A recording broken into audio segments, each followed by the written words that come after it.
भी हूँ तुम्हारा, अच्छा हूँ या बुरा हूँ, जैसा भी हूँ तुम्हारा,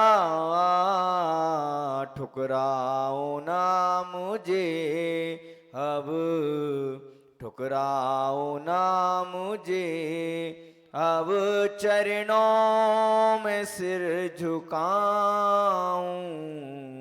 हे प्रभु मुझे दो, हे प्रभु मुझे बता दो, चरणों में कैसे आऊं। माया के बंधनों से, माया के बंधनों से छुटकारा कैसे पाऊं। हे प्रभु मुझे बता दो, हे प्रभु मुझे बता दो।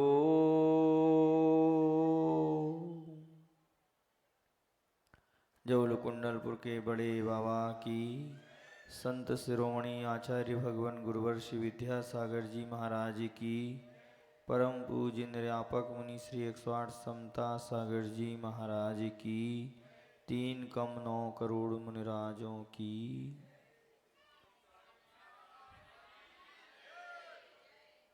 आज दिख नहीं रहे ना, लोग भी कम हैं आज, कोई दिक्कत नहीं, आज कार्यक्रम था ना,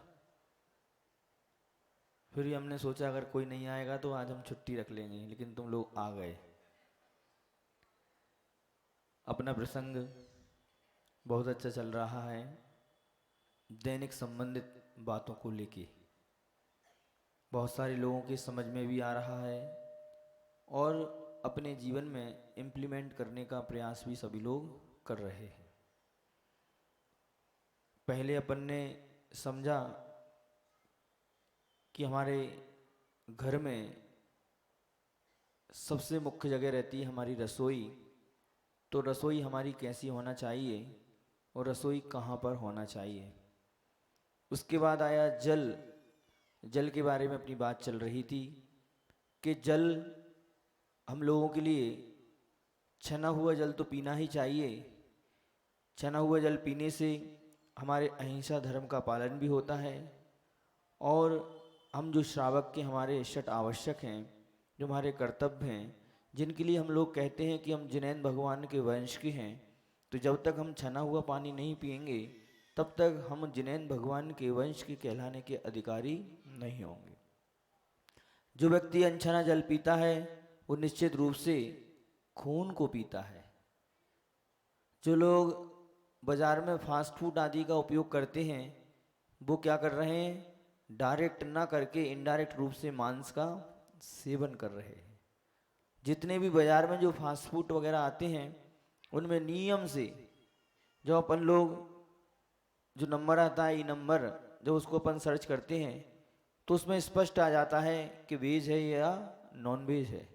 इसलिए हम लोग जैन हैं, हम लोग अहिंसक हैं, तो हम लोग जैन और अहिंसक होने के साथ में हमारे लिए अपने धर्म को सुरक्षित और कर्तव्य है तुम्हारा कि हमारा धर्म सुरक्षित बना रहे। इसलिए आप लोगों के लिए, अपने बच्चों के लिए प्रारंभिक अवस्था से आप लोग दूध पिलाते हो, अच्छी बात है, लेकिन उसके बाद जैसे बच्चा बड़ा होता है तो उसको काजू खिलाओ, किशमिश खिलाओ, बादाम खिलाओ और भी बहुत सारी चीज़ आती है, मखाने खिलाओ। इससे बच्चे का ब्रेन भी बहुत मजबूत होता है और बुद्धि भी बहुत अच्छी होगी, कुशल होगा, कुशाग्र होगा। आजकल तुम बच्चों के लिए ऐसी ऐसी चीज़ें खिला देते हैं कि ऐसी चीज़ें खाने से बच्चे का ब्रेन भी बेकार हो रहा है, क्योंकि गंदगी खाएगा तो क्या होगा, उसके दिमाग में गंदा कचरा रहेगा। इसलिए आप लोगों से कहना चाहते हैं कि बच्चे स्टार्टिंग में, प्रारंभ में रोएंगे, क्योंकि बच्चों को तुमने खुद ही तो खिलाया है। बच्चों को क्या मालूम कि ये फास्ट फूड होता है या किशमिश होती है, बादाम होती है। तुमने जो बच्चों को टेस्ट दे दिया मुंह में, बच्चा वो ही खाने लगता है। विदेश में रहता हुआ बच्चा, उसको प्रारंभ से बिस्की पिलाई जाती है तो उसको मालूम है कि बिस्की है, उसको जो पिला दिया उसके मुंह में वो टेस्ट आ गया। भारत में बच्चे का जन्म होता है तो उसके लिए दूध पिलाया जाता है। तो उसको मालूम है ये दूध है, क्या है, दूध है क्या है। जब बच्चे को तुम जो खिलाओगे बच्चे को वैसे ही संस्कार पड़ जाएंगे। लेकिन अब तुम लोग इतने व्यस्त होते हो अपने कार्यक्रम में कि बच्चे को भूख लगती है तो माँ 10 रुपये पर्स से निकाल के दे देती है, जा बेटा खा के आ जा। अगर जब बच्चे को भूख लगे तो पहले की माएँ रहती थी घर में लड्डू बना लेती थी बेसन के, या पपड़ी बना ली, आटे की पपड़ी बना ली। वो घर में प्रत्येक जैन श्रावक के यहाँ पर डिब्बे भरे हुए थे नाश्ते के। बाजार से कभी नाश्ता नहीं आता था, बाजार से कभी नाश्ता नहीं आता था, घर में नाश्ते होते थे। कभी भी कोई भी मेहमान अगर हमारे इधर आता है तो वो बिना नाश्ते के और चाय के तो जा ही नहीं सकता। अगर तुम्हारे इधर अब वर्तमान में कोई मेहमान आ जाए, अगर तुम्हारे घर में कोई पुरुष ना हो तो तुम मुंह ताकते हो कि हम इसको नाश्ता क्या कराएं, क्योंकि तुम्हारे इधर है ही नहीं। क्यों? क्योंकि पैसा खर्च करेंगे, बाजार से ले आएंगे। आजकल तुम लोगों के पास पैसा बहुत ज़्यादा होता है, तो पैसे के कारण से क्या होते हैं, अब बनाने की किसको टाइम है। क्यों? दिन भर मोबाइल में चिपके रहे अपन। जितना बनाने का टाइम था रसोई में उतना कितना कर दिए हमने, मोबाइल में। इसलिए तुम लोगों को विचार करना चाहिए कि भोजन पान अगर तुम्हारा शुद्ध होगा तो तुम्हारे मन शुद्ध होगा, और जब मन शुद्ध होता है तो वचन भी शुद्ध होता है। ये सब चीज़ें हमारी मात्र आहार पानी से है। अगर आहार पानी का संतुलन हमारा बिगड़ गया तो हमारा पूरा धर्म नष्ट हो गया। जैन दर्शन विदेशों में नहीं जाने का एक मुख्य कारण है कि जैन दर्शन ने भोजन में, आहार पानी में और आचार विचार में कॉम्प्रोमाइज नहीं किया। जैन दर्शन के साथ साथ में श्वेतांबर परंपरा में उन्होंने भोजन को, आचार विचार को कॉम्प्रोमाइज कर लिया, इसलिए वो लोग विदेश तक चले गए। बौद्ध धर्म जो था, बौद्ध जो थे दिगंबर जैन थे, दिगंबर मुनि थे, लेकिन उन्होंने ये परीक्षाओं को सहन करना, उनको तकलीफ में रहे, उन्होंने धर्म को छोड़ के उन्होंने एक अलग से मत बना लिया और विदेशों में आज उनका मत है। मात्र एक जैन दर्शन ऐसा है जिन्होंने अपने आचार विचार, खान पान पे संतुलन बना के और उसमें कोई कॉम्प्रोमाइज नहीं किया। रात्रि भोजन खाने से पाप लगता है, यानी लगता है, जैन दर्शन इसको स्वीकार करता है। अनछने पानी में, छने पानी को अनछने पानी में 36,450 विज्ञान बोलता है, जैन दर्शन बोलता है संख्यात जीव होते हैं। इसलिए जैन दर्शन अनछने पानी का निषेध करता है और छने पानी के लिए कहता है छने पानी का उपयोग करो। इसलिए बताओ, इतनी सारी व्यवस्थाएं रहती हैं, कौन व्यक्ति इसको स्वीकार करेगा? भैया इतनी धमा चौकड़ी कौन करे, नाश्ता कौन बनाए? बाजार से जाओ, 200 रुपये दो, सेब आ गया, मिठाई आ गई और हमने भोजन कर लिए। जब घर में बनाओगे तो कितनी मेहनत लगती है। लेकिन ध्यान रखना, बाजार के भोजन में तुम्हारी भूख तो शांत हो सकती है लेकिन तृप्ति शांत नहीं हो सकती। तृप्ति तो घर के, माँ के, बहन के और पत्नी के बने हुए भोजन में ही होती है। अगर तुम चाहते हो कि बच्चों की उम्र ज्यादा दिन तक रहे, बहुत लंबे समय तक बच्चे तुम्हारे लिए रहें, उम्र रहे, बुद्धि अच्छी रहे, तो बच्चों के लिए घर का भोजन ही कराओ, बाजार का भोजन नहीं कराओ। हम लोग किशनगढ़ में थे बहुत दिनों तक, चौकी में हमारे लिए एक श्रावक लोग आते हैं हार चलाने के लिए, तो एक पतली सी, या तो काजू कतली बोल दो, वो लेके आते थे। जैसे दी, हमने हाथ में मुंह में ली वो एकदम क्या हो गई, वो अंदर चली गई। हमने कही गजब की जैन महिलाओं में कितना कुशलता है, कितना अच्छे से बनाती हैं। हम जानते थे कि राजस्थान में तो बनाना नहीं आता, बुंदेलखंड के लोगों को बनाना आता है, लेकिन ये तो इतनी खस्ता है कि मुंह में डालो और अंदर। सबको लगा महाराज जी को अच्छी लगती है, तो अगले दिन से और ज्यादा आने लगी। जैसे ली अंदर, हमने पूछ लिया, मैंने देखो कितने कुशल हो आप लोग बनाने में, कितने अच्छे तरीके से बना लेते हो। तो कहते हैं हाँ महाराज, हम तो नहीं बना पाते, लेकिन हमारे यहाँ पर एक जैन रेस्टोरेंट है, वहां पर एकदम शुद्ध बनती है। ओ गजब, क्या हो गया? अरे तुम तो अपने बच्चों को छोड़ो, अपने परिवार के लोगों को छोड़ो, अब तो तुम साधु संतों को भी अशुद्ध खिलाने का प्रयास करने लगे हो। अगर साधु संतों को तुम लोग अशुद्ध खिलाओगे तो ध्यान रखना उनके परिणाम भी क्या होंगे, खराब होंगे। शुद्ध भोजन कराओ, भले कम सीमित मात्रा में भोजन कराओ, जरूरी नहीं है कि 56 भोग ही तैयार करो। हमारे यहाँ पर 56 भोग का कहीं कोई उल्लेख नहीं, हमारे यहाँ तो है शुद्ध भोजन कराओ, शुद्ध पानी पियो, शुद्ध दूध पियो। लेकिन आजकल हम लोग क्या करने लगे, अशुद्ध भोजन में हमारे लिए खाने में और खिलाने में भी क्या हो गया, आनंद आने लगा। अरे किसी मेहमान को अगर हम रोटी सब्जी दाल खिलाएंगे तो बेइज्जती हो जाएगी, इसके तरह खाने भी नहीं है क्या। ध्यान रखना तुम लोग, चौके में अगर जितने ज्यादा आइटम बनाओगे समझ लेना तुमने अशुद्ध बनाया है, क्योंकि इतने कम समय में इतने ज्यादा आइटम बन ही नहीं सकते। झूठ तो नहीं बोल रहे हम। ज्यादा से ज्यादा घंटे 2 घंटे में दाल रोटी, आचार्य कहते हैं दाल भात रोटी यही बात चौकी, इसके अलावा आवश्यकता नहीं है। 2 दाल बना लो, 2 सब्जी बना लो, 1 नमकीन 1 मीठा और रोटी दूध पर्याप्त और चावल, संपूर्ण आहार है ये। लेकिन तुम लोग इतने ज्यादा आइटम बनाते हो, आइटम बनाते बनाते क्या होते हैं, और बना दें और बना दें, अशुद्ध खिला रहे हो तुम लोग। घी कहाँ से आता है पता नहीं तुम्हारा, इतना घी तुम कैसे उपयोग करते होगे, कहाँ से लेके आते हो बताओ तुम लोग, बताओ। किसी ऐसी दुकान से तो घी लेके नहीं आते, जैन डेयरी से लेके आते हो ना तुम लोग घी, हैं? जैन डेयरी से लेके आते हो ना, बोलो, जैन डेयरी से लेके आती हो ना, और कहीं से तो नहीं लेके आते? महिलाएं बता दो, जैन डेयरी के अलावा दूध घी कहीं से तो नहीं आता, जैन डेयरी से आता है ना, पक्का? यही तो सत्यानाश है। तुम जो जैन डेयरी से घी मंगा रहे हैं वो अशुद्ध है, वही तो हम कहना चाह रहे हैं आपसे। कि तुम लोग कहते हो जैन डेयरी से मंगा रहे हैं, जैन डेयरी है, अरे जैन हो चाहे किसी दूसरे की हो, प्रोसेस तो वही है। इतनी सारी मलाई को उसको सड़ाते हैं, उसमें कितने सारे जीवों को उत्पन्न हो जाते हैं, इसलिए कहा 8 पहरा घी का उपयोग किया करो। 8 पहर के अंदर घी को निकाल के घी बनाओ उसका, या तो दूध से क्रीम निकाल के घी बनाओ। लेकिन तुम लोग, पैसे हैं ना तुम्हारे पास में, 5 किलो घी लिया है तुम, आवा के अंदर हमने पूछा एक से, हमको मालूम पड़ा कि ये डेयरी से घी आ रहा है। अब डायरेक्ट अगर किसी से पूछें तो बताएगा नहीं, तो हमने भी जैसे आज स्टाइल अपनाई ना, वैसी स्टाइल से हमने पूछा, भाई कि देखना हमने सुना है कि आप किसी दूसरी जगह से घी लेके आते हो, देखो जैन डेयरी के अलावा कहीं से घी लेके नहीं आना। महाराज जी के लिए जैन डेयरी के अलावा कहीं का घी नहीं चलता, वो शुद्ध होता है। तो वहाँ के कोषाध्यक्ष महोदय कहते हैं, महाराज जी चिंता नहीं करो, हम जैन डेयरी से लेके आते हैं। मैंने कहा कैसे मालूम, सपूत वो बताओ। तो जैन डेयरी का डिब्बा लेके आ गए, देखो महाराज।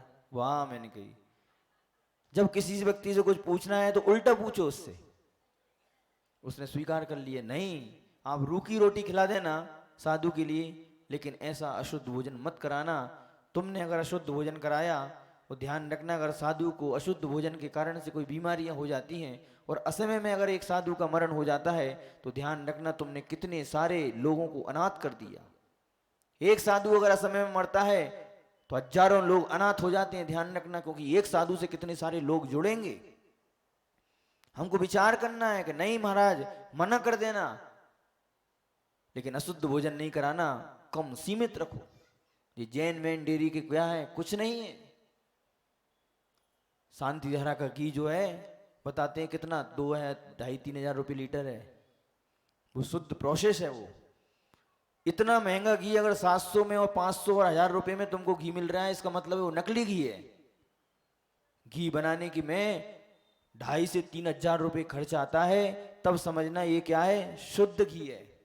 अगर तुमको चाहिए ज्यादा पैसे वाले हो तो शांति धारा से घी मंगाओ, उस घी का उपयोग करो, तब समझ में आएगी तुम्हारे लिए कि कितना अपने लिए खर्च करना है। अब तुम लोग घर में कर लेते हो, मलाई को इकट्ठी करते करते करते जब तक मलाई में बदबू ना आने लगे तब तक तुम मलाई को क्या नहीं करते, क्या नहीं करते, घी नहीं निकालते। और तो और जैन समाज के लोगों की स्थिति, मलाई निकलने के बाद जो वो रहता है कचड़ा, उसमें शक्कर डाल के और खा लेते हो, उसके लिए गजब, फेंकेंगे नहीं उसके लिए। होता है कि नहीं होता, होता है। जब मलाई में से बदबू आने लगे, सड़ने लगे, समझ लेना उसमें बहुत सारे त्रस जीव उत्पन्न हो चुके हैं। वो त्रस जीवों को तुमने क्या कर दिया, मार दिया। वो मारने के बाद उनका कलेवर तुमने क्या उस घी में नहीं करना, तुमको करना ही है तो दूध को इकट्ठा करके मशीन के माध्यम से उसका क्रीम निकाल के फिर उसको घी को तैयार करो, वो घी शुद्ध घी होता है। ऐसा घी या मक्खन के माध्यम से पहले के ज़माने में राजेंद्र बैठे उमरगा, ये बहुत अच्छे कलाकार हैं और सांस्कृतिक कार्यक्रम करते हैं, विश्व प्रसिद्ध हैं। हम बहुत छोटी अवस्था से इनको नाम सुनते हो, इनको देखते हुए आ रहे हैं। बहुत अच्छा व्यक्तित्व है और कलाकार भी बहुत अच्छा है। अब तो शायद बहुत सारे कलाकार हो गए, लेकिन जब से हमने वो संभाला था तो एक ही नाम सुना था, राजेंद्र उमरगा। इसको देखते देखते बहुत सारे इसके चेले चपाटे भी तैयार हो गए हैं, बहुत सारे धार्मिक कार्यक्रम कर रहे हैं। इसका भी स्वागत सत्कार करो, आज अपने बीच में ये आए हैं, बहुत अच्छा। तो मैं कहना चाहता हूँ, पुराने लोगों के घर में देखो, ये कोयला वाली दादी बैठी हैं, अमित की माँ। तुम बताओ, पहले के गांव में मथनी रहती थी, वो मथनी में क्या रहती थी, एक लकड़ी रहती थी और उसमें क्या करती थी, ऐसे ऐसे एक्सरसाइज होती थी कमर की। आजकल सब लोग जिम जाते हैं ना एक्सरसाइज करने के लिए, मोटापा दूर करने के लिए, तो मथनी का सबसे अच्छा रहता, गर्भवती महिलाओं के लिए सबसे अच्छा था वो। बढ़िया स्टूल पे बैठ जाएंगी और स्टूल पे बैठते हुए क्या करेंगी, एक रस्सी इधर एक रस्सी इधर। आप लोगों ने अंतरयात्री महापुरुष आचार्य श्री की पिक्चर देखी होगी, उसमें आचार्य विद्यासागर जी महाराज यानी विद्याधर, उनके जब गर्भावस्था में थे तो माँ क्या करती थी, क्या बात है, ऐसी मथनी को मत्ती रहती थी। उसके बाद जो क्रीम निकलती थी, क्रीम निकलने के बाद जो घी बनता था, उसकी घी की खुशबू पूरे मोहल्ले में जाती थी। लेकिन अब क्या जाती है, बदबू जाती है।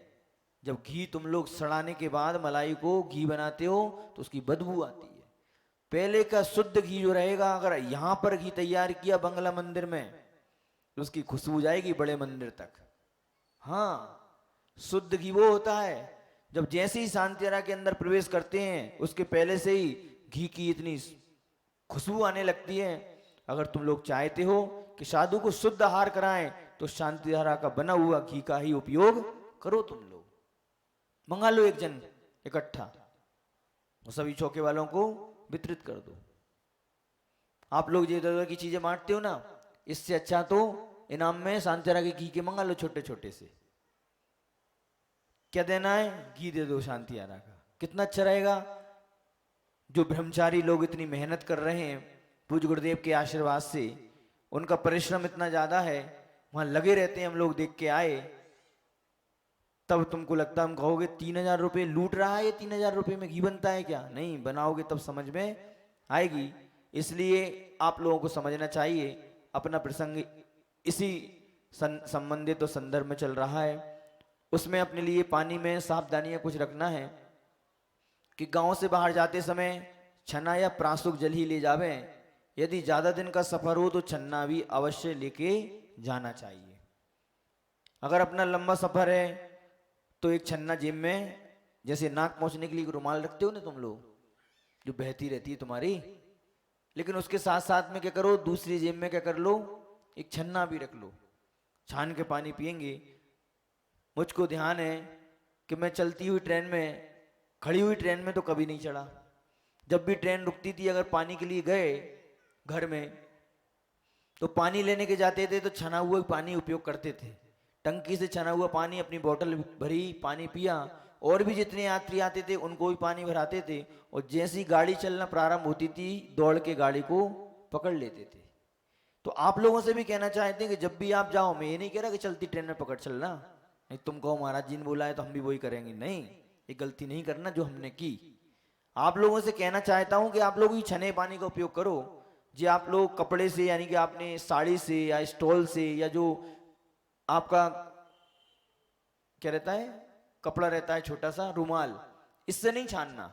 हमारे लिए छानने के लिए सबसे अच्छा है कि बड़ा मोटा वस्त्र जिसमें सूरज की किरण भी आर पार ना हो, ऐसे वस्त्र को साथ में रख के फिर पानी छानो।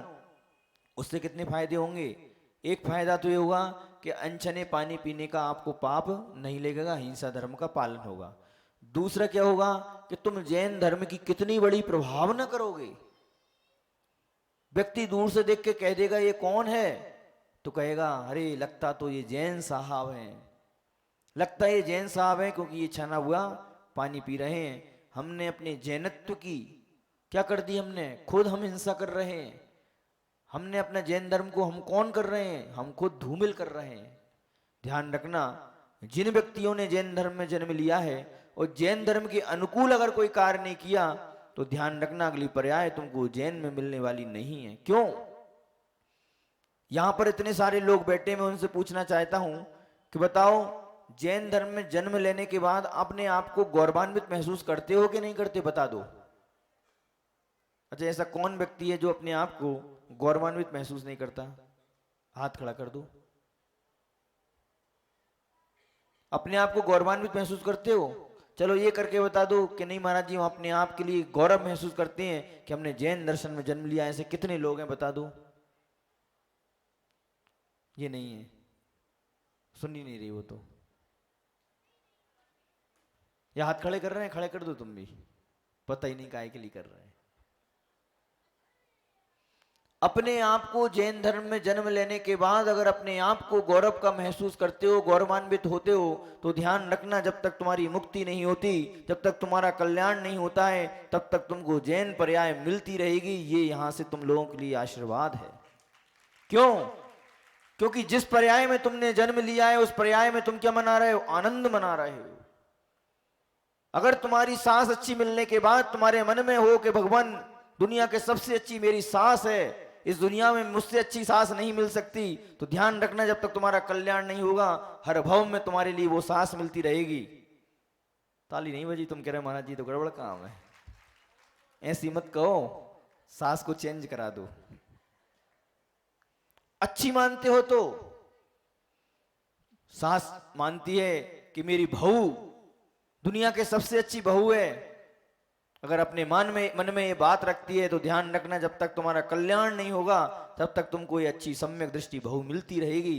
यही तो हमारे लिए समझना है कि जिस चीज में तुम्हारे लिए आनंद आता है, शराब पीने में आनंद आता है, कोई दिक्कत नहीं है, हम कब मना कर रहे हैं? खूब पियो शराब।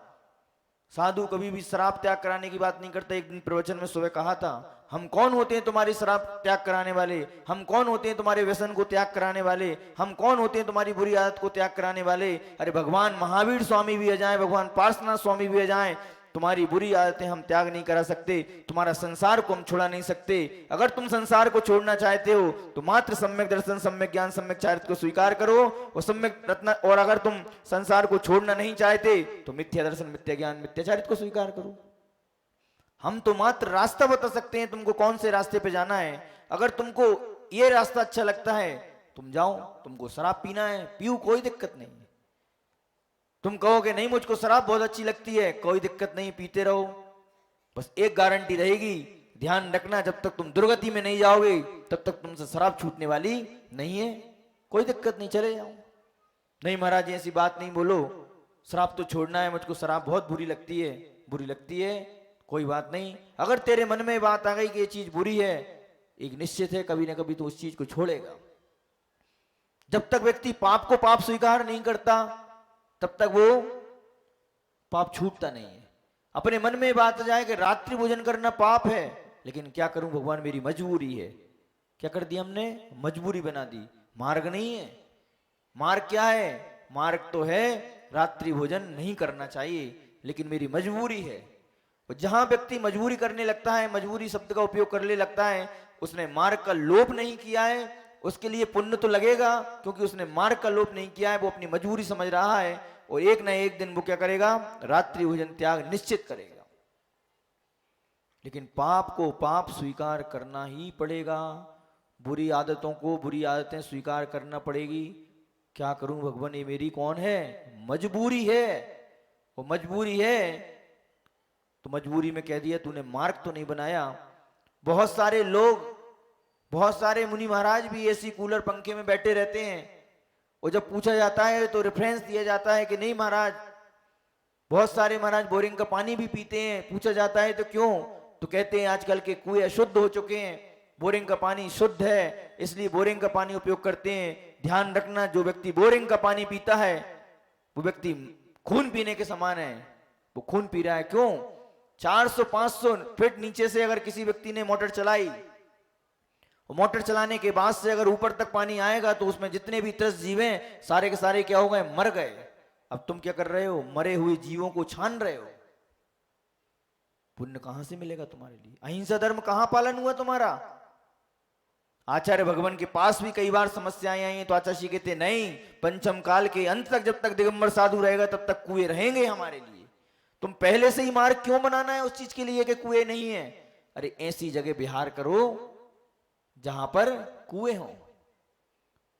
बहुत सारे लोग बोलते थे दिल्ली में व्यवस्थाएं नहीं होती हैं, दिल्ली में रहते हैं व्यवस्थाएं नहीं होती हैं, तो आचार्य भगवान ने वो भी सिद्ध करके दिखा दिया। पूज्यवर प्रणम्य सागर जी और वीर सागर जी को दिल्ली में भेज के उन्होंने बता दिया कि नहीं, दिल्ली में रह के भी हम चर्या का पालन कर सकते हैं। और बताओ कहां जाना है? पाकिस्तान जाए क्या? अरे पाकिस्तान भी जाएंगे तो वहां भी सच्चा साधु होगा तो अपनी चर्या से कहीं भी कोई कॉम्प्रोमाइज नहीं करेगा। आचार्य भगवान कहते हैं पहली बात तो ऐसी जगह जाना नहीं है, आगम मना करता है। जहां पर साधु की चर्या ना पले ऐसी जगह नहीं जाना, नहीं जाना ऐसी जगह। बुंदेलखंड में अरे छोटे छोटे से गांव में कितनी बड़ी बड़ी समाजें हैं और वहां पर कितने कुएं हैं, कोई कमी नहीं आती। अरे कुएं की दिक्कत आ रही है तो पानी जो बरसात का रहता है उसको सेव करने का प्रयास करो, पानी रखो। रास्ते तो बहुत सारे हैं अगर तुम चाहो तो, लेकिन तुमको अगर काटी करना है किसी की तो बात अलग है। कुएं के पानी अशुद्ध होते हैं? नहीं, कुएं का पानी कभी अशुद्ध नहीं होता बंधुओं।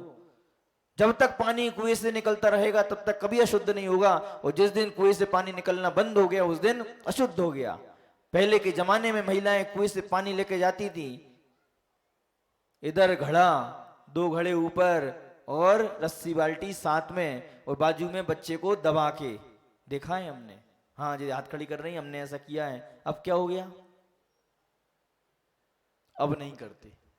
पहले के जमाने में दो दो दो तीन तीन घड़े ऊपर रहती थी, बाजू में एक गगरी, बाजू में एक बच्चा और हाथ में रस्सी और बाल्टी।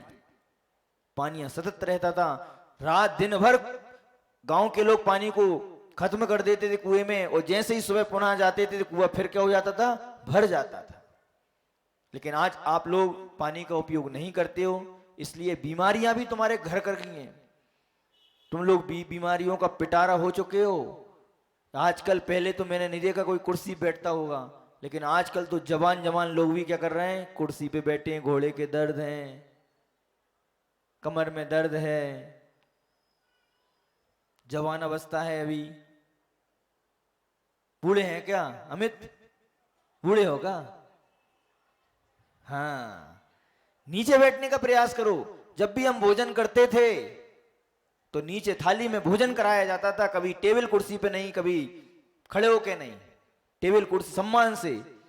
भोजन की स्थितियां जो तुम लोग भोजन करते हो ना, वो अन्न का तुम अपमान कर रहे हो।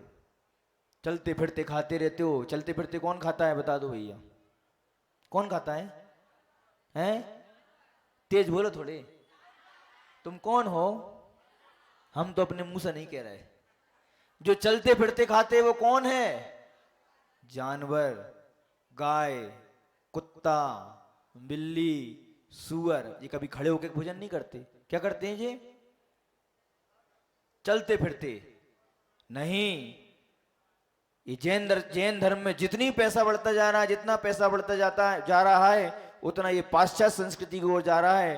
कहता है ठीक है, कर्मचारियों के हाथ में सब कुछ सौंप दिया तुम लोगों ने, कौन कर्मचारी है, किस जात का है, कैसा क्या है, उसके हाथ का तुम भोजन करते। वो नॉन वेज खाता है।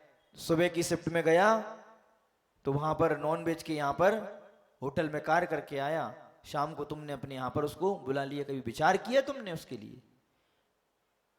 किस लिए ऐसी संप्रदाय में भोजन करा के आया है, वो इस संप्रदाय में भोजन बना के आया है, वो शाम को आके तुम्हारे इधर वेटर का कार्य कर रहा है। तुम कहते हो अपने आप के लिए अहिंसक हो, तुम लोग बोलते हो अपने आप के लिए शुद्ध शाकाहारी हो। कहां के शाकाहारी हो? कहा जाता है कि उसका छिला हुआ पानी भी नहीं पी सकते तुम। आज उसके लिए छिला हुआ क्या, उसके सामने प्लेट को लेके कह रहे हैं दे दे भैया एक तंदूरी रोटी। भिखारी की तरह तुम लोग हाथ फैला देते हो उसके सामने। कभी सोचा तुम लोगों ने? मुंडी तो ऐसी हिल रही है कि आज पूरी बातें हमारी स्वीकार हो जाएंगी। हम तो सही बोलते हैं, गलत तो बोल ही नहीं रहे। इस मन से गलत थोड़ी बोलेगा। तुम मानो चाहे नहीं मानो, इतने समझ में नहीं आई तो निश्चित है नरक में जरूर समझ में आएगी। रह रह के आएंगे गुरु के वचन, कहाँ पर? नरकों में। जब कुअवधि ज्ञान होगा कि महाराज जी ने इसी मंच से हमसे कहा था कि ऐसे कार्य नहीं करना, लेकिन हमने नहीं माने, क्या करें अब? रो, अब क्या कर सकते? जब चिड़िया चुग गई खेत, अब पछताए होत का। जब समझा रहे हैं तो समझ में नहीं आती। ध्यान रखना, समय और समझ दोनों एक साथ बहुत खुशकिस्मत इंसान को मिलती हैं। जब समय रहता है तो समझ नहीं आती, और जब समझ आती है तो समय हाथ से चला जाता है। बार बार आप लोगों के लिए उपदेश दिया जा रहा है इन्हीं सब बातों को लेके कि भैया ये कार्य नहीं करना, ये कार्य नहीं करना, लेकिन फिर भी तुम लोग ये कार्य करते हो। इसलिए अगर अपने आप को जैन धर्म में जन्म लेने के बाद अपने आप को गौरव का महसूस करते हो तो बंधुओं ध्यान रखना, जब तक तुम्हारा कल्याण नहीं होगा तब तक तुमको जैन धर्म और जैन पर्याय और जैन कुल मिलता रहेगा। क्यों? क्योंकि तुमको वो चीज अच्छी लगती है। और नहीं लगती है, नहीं महाराज जी हमको जैन धर्म बिल्कुल अच्छा नहीं लगता, तो ये भी पक्की बात है कि तुम्हारा जैन धर्म, जैन कुल तुम्हारा अंतिम पर्याय है। अगली पर्याय में भगवान जाने तुम कहां पर जन्म होगा तुम्हारा। जो चीज अच्छी लगती है वो प्राप्त होगी, और जो चीज अच्छी नहीं लगती वो प्राप्त होने वाली नहीं है। बताओ महाराज जी कैसे लगते हैं? झूठ बोल रहे? बोलो कैसे लगते हैं महाराज? राजन बताओ। अमित कैसे लगते हैं महाराज? पवन तुम बता दो कैसे लगते हैं महाराज? हैं? अच्छे महाराज कैसे लगते हैं? क्या बोल रहे हैं? अच्छे लगते हैं ना? एक काम कर, अगर महाराज अच्छे लगते हैं तेरे बेटे को बना देना।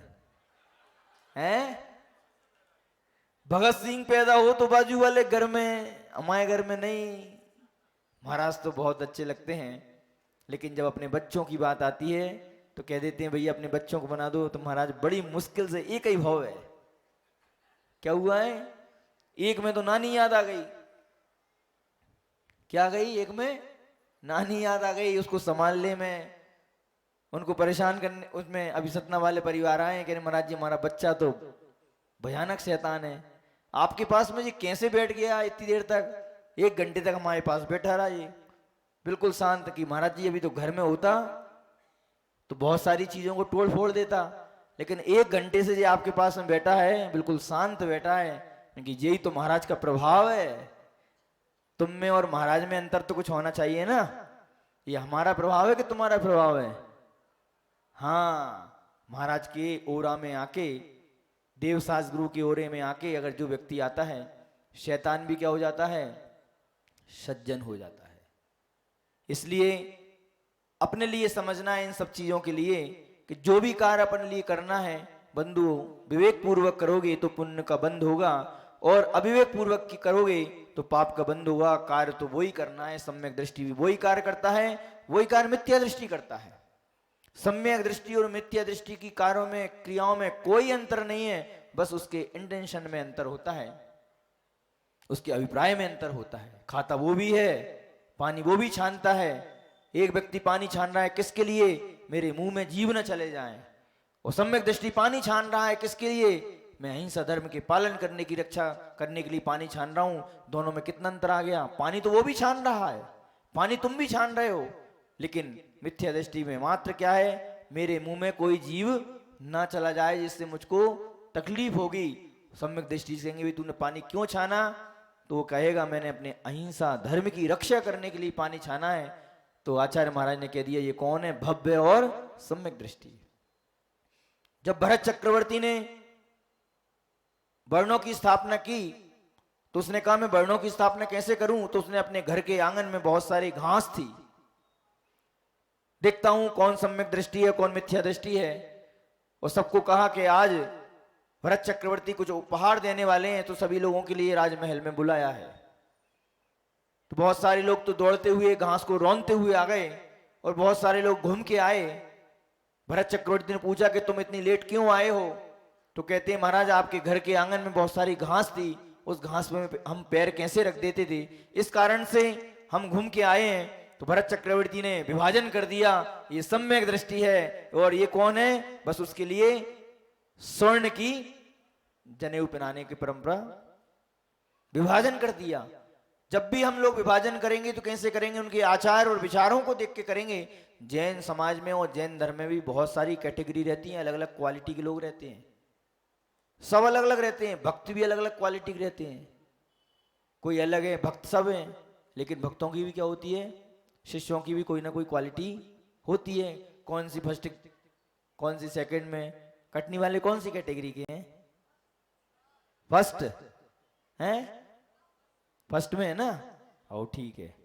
तो अपने लिए ये विचार करके ध्यान में रखना है कि जब भी हम बाहर निकलें तो अपने साथ में छन्ना लेके जाएं, ताकि बाहर निकलने से छन्ना अपन को ढूंढना ना पड़े। इसलिए पानी छानना स्वास्थ्य एवं धर्म दोनों के लिए ही नित्य आवश्यक और उपयोगी कर्तव्य है। जैन धर्म में पानी छानने, ये जैन दर्शन में श्रावक का चिन्ह कहा गया है, अर्थात जो पानी छानकर पीता है वो जैन कहलाता है। जैन दर्शन में पानी छानने का वो नहीं, मात्र जीवानी का क्या है? वो है। पानी छानना महत्वपूर्ण नहीं है इतना, लेकिन जीवानी को यथा स्थान पहुंचाना बहुत महत्वपूर्ण है। और हैंडपंप, बोरिंग, नल आदि कुछ नहीं था। जो कुएं आदि रहते हैं, इनकी यथा योग्य जहां पर अपनों को जीवानी डालना है वहां पर डालें। कुएं का पानी नल में न डालें, नल का पानी कुएं में जीवानी न डालें। कुएं का, बोरिंग का, अगर अपने घरों में नल और कुएं बोरिंग है तो उसकी जीवानी को अपन बना के ऊपर वाले टैंक है उसमें डाल दें, जिससे वो जीवों की रक्षा होती रहे। हमको बस इतना समझना है कि हम लोग जैन हैं और हमारे जैन के कर्तव्य क्या हैं। अगर हम जैन के कर्तव्य नहीं समझ पाए बंधुओं, तो ध्यान रख लेना, मात्र जैन धर्म तुम्हारे लिए एक नाम का है, बाकी का कोई काम का नहीं है। यानी मंगल भावना से कुछ प्रश्न पूछ लेते हैं। आज के पुण्यार्जक कौन है? आ जाओ। दृढ़ श्रद्धा से शीस झुकाएं, पिंडी में से प्रभु प्रगटाएं। कौन साधु है ए अलबेला, बंधन करते हम सब छेला। मेरी पहेली का जवाब दो, दो ना। राजेंद्र हाथ खड़ा कर रहा है क्योंकि वो नाटक खूब करा है इसने। तो अपन राजेंद्र से पूछ लेते हैं, लेकिन एक आध डायलॉग सुनाना पड़ेगी सबके लिए। ऊपर आके, ऊपर आके थोड़ा सुनाओ। आ जाओ ऊपर। हेलो, आ जाइए, मंच पे आ जाइए।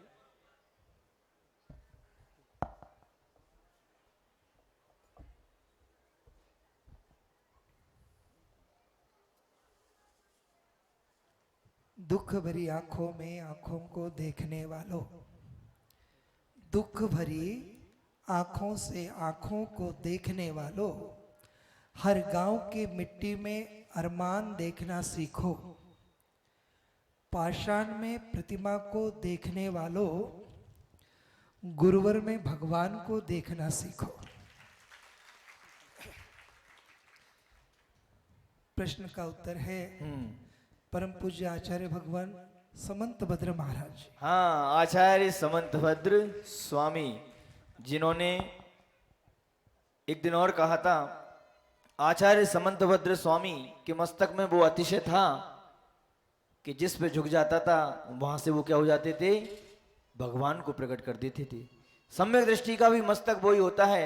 सम्यक दृष्टि का मस्तक किसी के सामने झुकता नहीं है, और अगर झुकता है तो वहां से भी क्या होता है? भगवान को प्रकट कर देता है। ये लो चंद प्रभु भगवान की।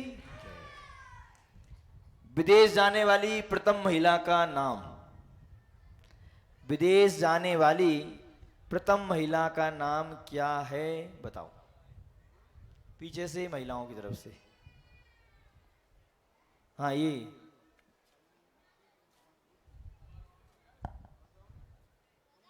आ जाइए, पुण्यार्जक परिवार रूबी है। जी। कौन ने बताओ? विक्की भैया। पता था। सीता, विदेश जाने वाली कौन है? सीता, क्योंकि वही तो सीता गई थी, रावण लेके गए थे। बहुत अच्छे, आ जाओ।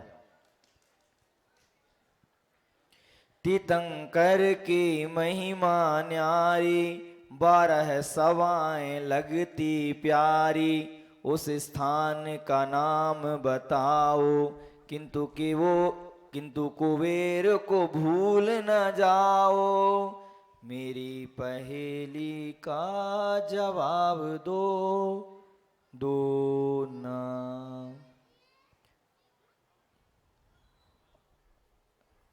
पूछ लो किसी से भी। हाँ पीछे से पूछो उससे। हाँ बंगला।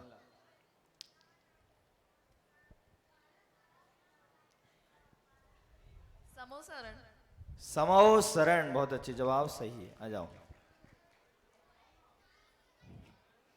सियालनी ने तन को खाया, स्वर्ग सुखों को उनने पाया, 3 दिनों तक रहे ध्यानी, कौन नाम के मुनिवर ज्ञानी, मेरी पहेली का जवाब दो, दो ना।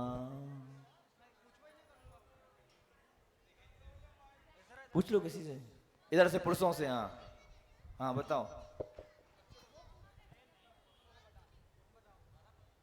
आचार्य सुकुमाल मुनि। सुकुमाल मुनि, बहुत अच्छे जवाब, एकदम सही। ऐसे कौन से जीव हैं जिसे पूरे जीवन में सिर्फ एक बार छींक आती है? ऐसा कौन सा जीव है जिसे पूरे जीवन में मात्र एक बार छींक आती है? रुक जाओ, पहले बाहर के लोगों से पूछ रहे हैं, आता हो तो। नहीं आता? चलो अब इधर से, एक इधर से मिल गई नाम, अब एक इधर से। नहीं, सबसे पीछे वो बहन, इसको इनाम मिल चुकी है एक बार।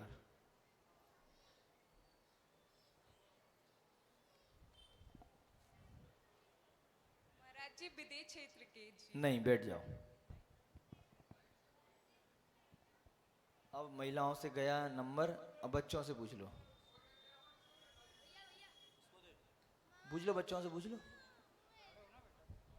चौथे काल के जीव। बैठ जाओ।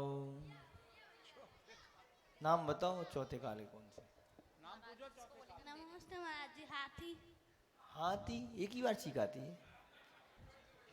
बता बेटा। चलो इधर से पूछो।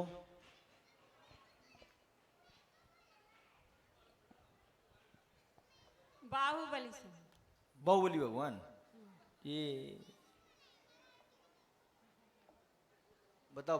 अरे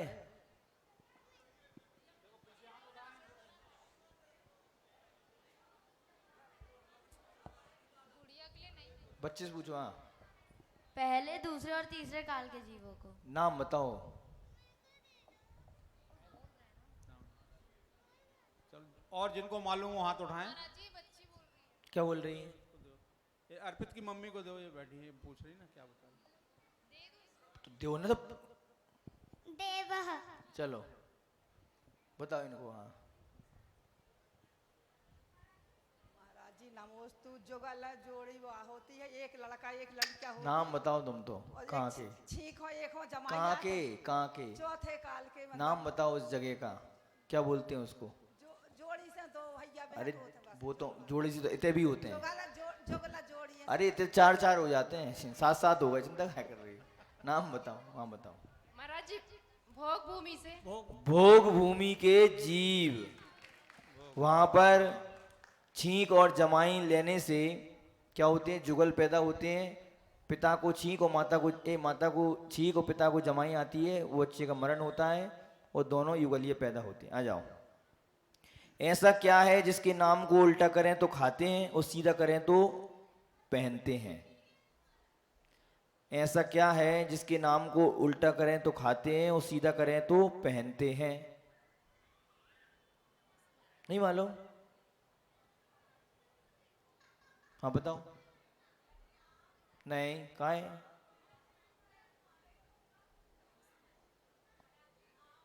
क्या हो गया? माला कहाँ से हो गई?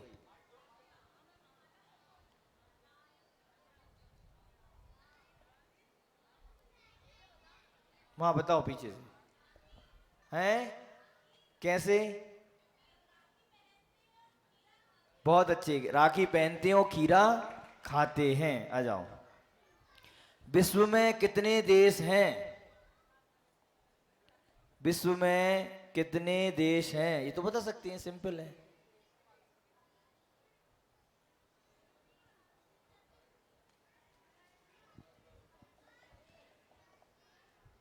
कौन है? हाँ बच्चा बता। नमोस्तु महाराष्ट्री, एक ही देश है बाकी सारे विदेश। हाँ, एक देश है बाकी के सारे विदेश हैं। लाल की बेटी मोती की पोती, लाल की बेटी मोती की पोती, नारी इठलाए जो चर्चा होती। नाम बताओ। लाल की बेटी मोती की पोती, नारी इठलाए जो चर्चा होती।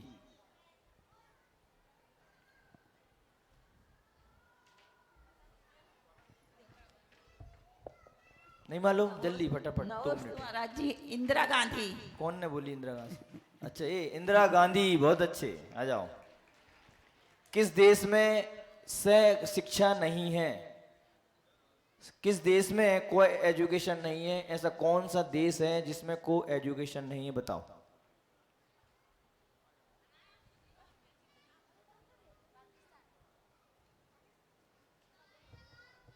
कौन बताएगा?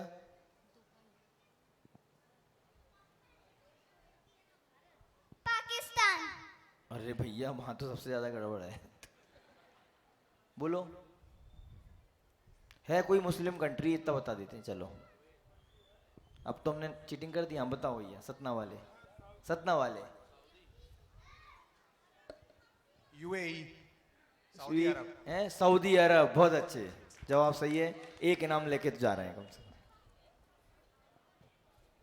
हो गए? चलो, टाइम भी हो गया। अब इनाम क्या, नियम क्या था परसों का?